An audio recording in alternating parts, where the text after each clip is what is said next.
જગતના નાથના વધામણાની હવે ઘડીઓ ગણાઈ રહી છે। જળયાત્રા પણ નજીક છે ત્યારે રથયાત્રા પણ એટલી જ નજીક છે અને ભક્તોએ તો તૈયારીઓ કરી છે। સાથે જ રથ પણ હવે જે રથમાં જગન્નાથજી બિરાજમાન થવાના છે તે રથ પણ હવે રંગરોગાણથી તૈયાર છે તે થઈ રહ્યા છે।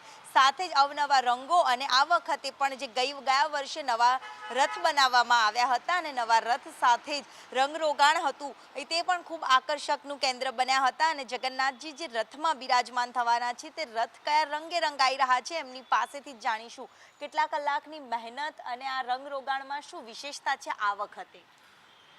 મારું નામ જય કૃષ્ણ છે અને વંશ પરંપરાગત અમારે આ વારસામાં અમારે મળેલું છે અને અમે દિલથી તન મન ધનથી જ અમે આ કામ કરીએ છીએ। નિસ્વાર્થ સેવા છે અને બીજું એમ કે લગભગ મહિનો દોઢ મહિનાનો સમયગાળામાં અમારે રથ તૈયાર કરી નાખવો પડે છે અને આ એક એવા પ્રતીક છે ભગવાન શ્રી જગન્નાથજી બલભદ્ર અને સુભદ્રાજીના રથ કે જે એકતાનું પ્રતીક કહેવાય છે કે એકમાં પીળો કલર છે જે શુદ્ધતા બતાવે છે, જે લાલ કલર છે એ ધર્મનું પ્રતીક છે અને જે ગ્રીન કલર છે એ એકતાનું પ્રતીક કહેવાય છે કે જે જ્યારે રથ નીકળે છે ત્યારે હર્ષો ઉલ્લાસ અને એકતા એવી અખંડિતતા જોવા મળે છે કે સૌ પોતાના મન મૂકી નાચે છે, ઝૂમે છે અને મનથી ખુશ રહે છે।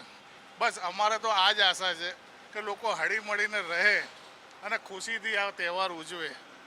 જરૂર, એટલે રંગોની સાથે એક આગવી લાક્ષણિકતા પણ જોડાયેલી છે, આગવી ઓળખ પણ રથયાત્રામાં જોડાયેલી છે કે જે રંગોનો આખો રંગરોગાણ કરવામાં આવી રહ્યું છે તેમાં ભક્તિ, શક્તિ અને એકતાનું પણ ઉદાહરણ આ રથયાત્રામાં જોવા મળતું હોય છે અને એ જ ઉત્સાહ સાથે રંગરોગાણ છે તે રથયાત્રાનું આ રથોનું કરવામાં આવી રહ્યું છે।